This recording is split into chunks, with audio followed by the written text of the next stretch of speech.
Good day, everyone. Learn how to remove mail in the Mail app of iPhone. So, you have configured an email and you want to remove that email from your Mail app in iPhone. To do that, we need to go to the settings,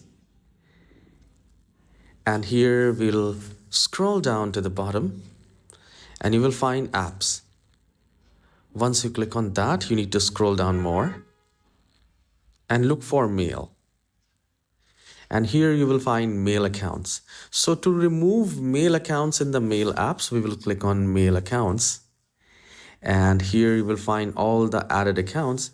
So in my case, I have Gmail added, and you just need to click on delete account, and it will say delete from iPhone, from my iPhone. Deleting this will remove its calendar, notes, contacts from your phone.